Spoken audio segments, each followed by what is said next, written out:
Cinema hall के दोस्तों, आज मेरे साथ इश्तियाक अहमद साहब हैं और ये अपनी भारत यात्रा में फिर से मुंबई आए हुए हैं। आज ठाणे में हमारी बातचीत हो रही है। इश्तियाक साहब, आपका स्वागत है। और मेरी यह बातचीत सिर्फ इस पर फोकस्ड है कि हिंदी सिनेमा, जिसको जी हम बॉलीवुड का सिनेमा भी कहते हैं, जी जो कि जी गलत बिल्कुल। शब्द है, उसमें ऐसी क्या खासियत है कि इतने सालों से ये चल रही है और पॉपुलर है? देखिए, मेरे ख्याल से मैंने जो किताब लिखी है ना, pre partition Punjab's contribution to Indian cinema में, उसमें मेरी आर्गुमेंट थी कि जो नया समाज बन रहा था 20वीं सेंचुरी का, उसमें आर्ट फॉर्म जो लोगों तक पहुंच सकती है, वो फिल्में उसका बहुत बड़ा मीडियम बनी।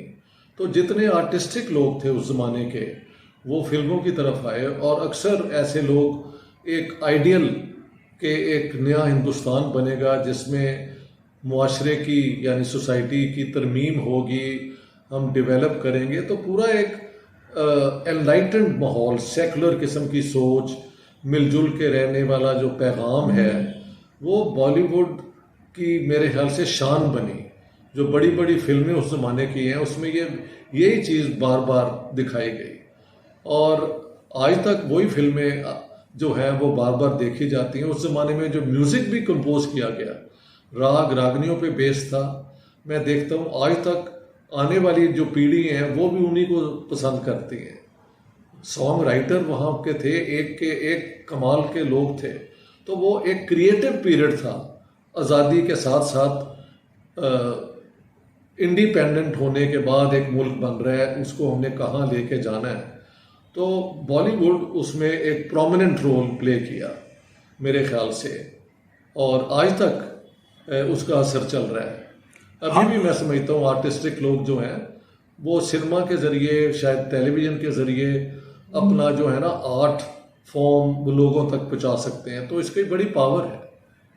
आप यूरोप में रहते हैं। जी आपने यूरोपीय सिनेमा भी देखा होगा, यूरोपियन और हॉलीवुड का भी सिनेमा देखते ही होंगे या सुनते जी होंगे। जी बिल्कुल। ऐसी क्या खास बात है कि इंडियन सिनेमा, कह लें, अभी तक उसके प्रेशर में नहीं आया है और अपना वजूद कायम किए हुए है, जबकि दुनिया भर में हॉलीवुड ने सबको कब्जा कर लिया है?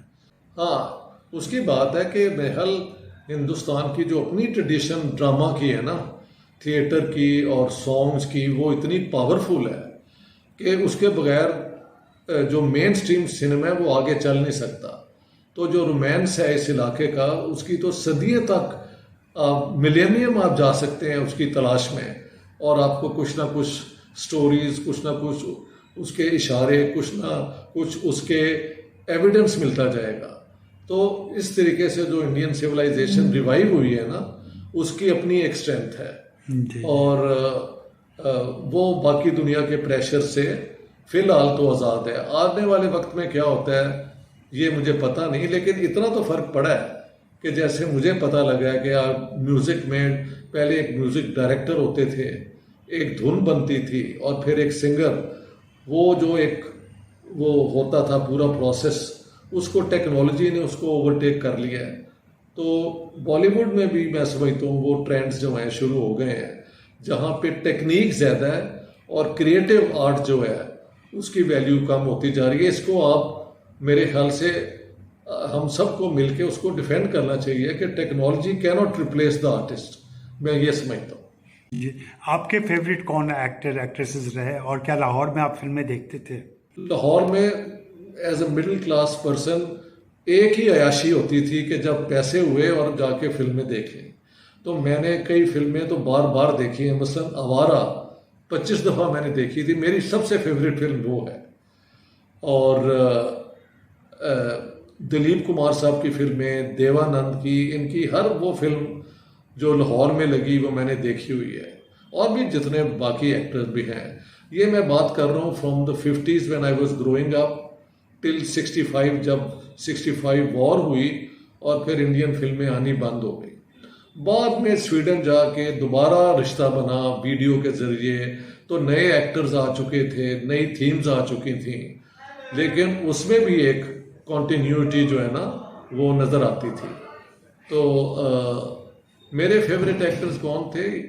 यही अपना राज कपूर, दिलीप कुमार, देवानंद, उस ज़माने के ग्रेटेस्ट एक्टर्स जो थे वही मेरे हीरो थे। और एक हीरो जो बड़ी जल्दी फौत हो गए, लेकिन उनकी फिल्में मैंने बड़े दिल से देखी और उनके ख़ानदान से भी मेरा आज तक ताल्लुक़ है, वो थे श्याम।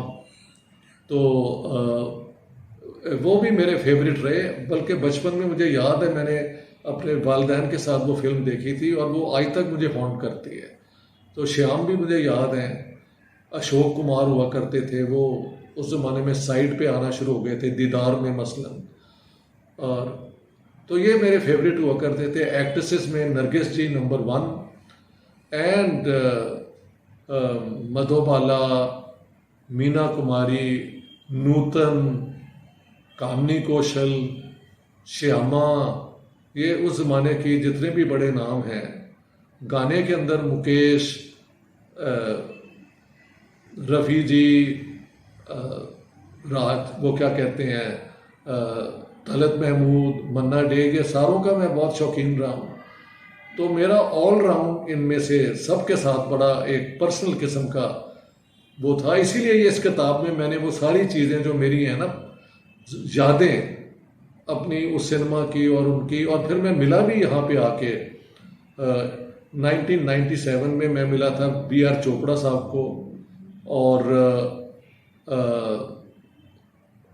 वो दक्ष लायलपुरी राइटर थे उनको मिला, A.K. हंगल जो थे उनसे मुलाकात हुई। तो वो मैं 1-2 दिन के लिए आया था, तो इतनी ही मुलाकातें हुई। फिर बाद में मैं B.R. चोपड़ा साहब से भी मिला। यस, ये तभी मैं मिला था B.R. चोपड़ा साहब से।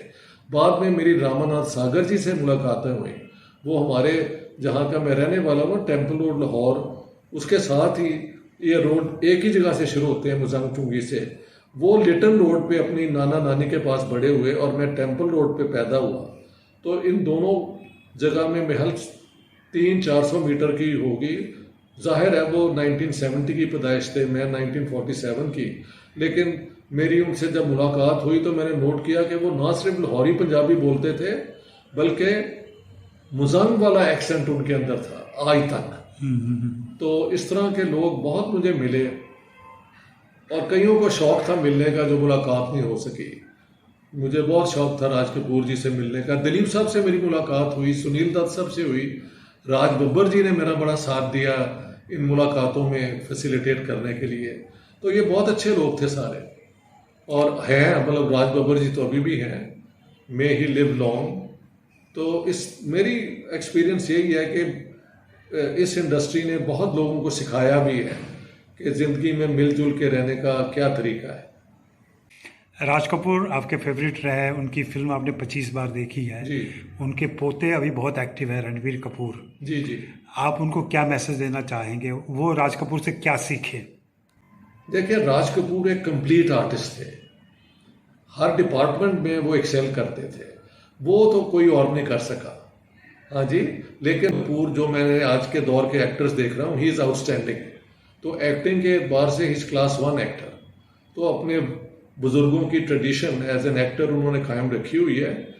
उन्होंने डायरेक्शन में नहीं आए, उन्होंने फिल्में बनाने का काम नहीं किया। जिस फील्ड में he is doing very well. Kareena Kapoor भी I think is a very accomplished actress. उससे पहले उनकी हमशीरा को भी हम देखते थे। तो कपूर्स का बड़ा कंट्रीब्यूशन है। दिलीप साहब से डायरेक्ट मुलाकात हुई, आज भी मुझे याद है वो दिन जब मैं मिला था। ये सब राज बब्बर जी की मदद से हुआ था, और सुनील दत्त साहब से भी हुई थी मुलाकात। वो सारी मेरी किताब में ये इंटरव्यूज भी हैं। जी। अभी क्या फिल्में देख पाए हैं इधर हाल फिलहाल की हिंदी की फिल्में? नहीं, इस दफ़ा तो मेरा सारी जो मेरी है ना पार्टीशन पे और फ्रीडम स्ट्रगल पे और जिन्ना साहब पे जो किताबें हैं, उन्होंने अटेंशन मेरी ली हुई है। हर जगह तकरीरें, मेरी इन्विटेशंस हैं, तो मैं वो कुछ नहीं कर सका। लेकिन मैं चाहता हूँ कि जाने से पहले कुछ लोगों से मैं मुलाकात कर लूँ। तो जाहिर है आप मेरी मदद करेंगे तो शायद ये भी पूरा हो जाए। क्या वजह है कि पार्टीशन पर फिल्में कम बनी हैं हिंदुस्तान में और पाकिस्तान में भी? देखिए, मैंने गुलजार साहब को कहा था, क्योंकि partition of the Punjab, bloody partition and claims की किताब जो पहली दफ़ा छपी थी, तो उन्होंने उसका वो ब्लर्ब भी लिखा था। फिर मैंने उन्हें लिखा कि इसमें से कोई तो आप स्टोरी लेके बना सकें। उन्होंने जवाब नहीं दिया। फिर मैं अपना सुभाष घाय साहब से मिला था 2013 में। उनकी बेटी के साथ मेरी कम्युनिकेशन भी हुई और किताब भी उनके पास है। पता नहीं, ये वो लोग ही बता सकते हैं कि क्यों नहीं बनाई उन्होंने फिल्म। और अभी तक मैं समझता हूँ मेरी पंजाब वाली किताब में कई कहानियाँ हैं, सच्ची जिंदगी की हकीकतें हैं, जिस पे बॉलीवुड की कई फिल्में बन सकती हैं। लेकिन हिम्मत कौन करेगा मुझे पता नहीं। शायद ये भी लोग सोचते हैं कि वो जो जख्म है उनको दोबारा रिवाइव करना जो है वो सोशल एक दोबारा वो हो जाएगा, ये भी एक सोच है। लेकिन आप देखें हॉलोकॉस्ट पे कितनी फिल्में बनी हैं उस ट्रेजेडी को दिखाने के लिए। तो इस पे चुप रहना मुझे कोई अक्लमंदी की बात नजर नहीं आती। लेकिन ये सेंसिटिविटीज जो हैं ये फिल्म मेकर्स और वो ही बेहतर डिसाइड कर सकते हैं। मैंने अपना काम करके ये शो किया है कि reality is stranger then fiction. मेरी किताब में ऐसी ऐसी हकीकत पे बमनी स्टोरीज हैं कि अगर उनको आप देखें तो वो भी फिल्मों का एक मौजू बन सकते हैं। इधर की फिल्मों में, हिंदी फिल्मों में, खासकर इंडियन फिल्मों में ऐसी कोई खूबी या खामी दिखती है आपको पहले की फिल्मों से, जो आपके याद की फिल्में हैं उनसे? नहीं, जो पुरानी फिल्में थी वो मैसेज के साथ थी। आज की फिल्मों में मैसेज कोई ऑब्वियस नहीं होता, जो देखने वाला है जो चाहे वहाँ पे देख ले। तो ये एक किस्म की कंफ्यूजन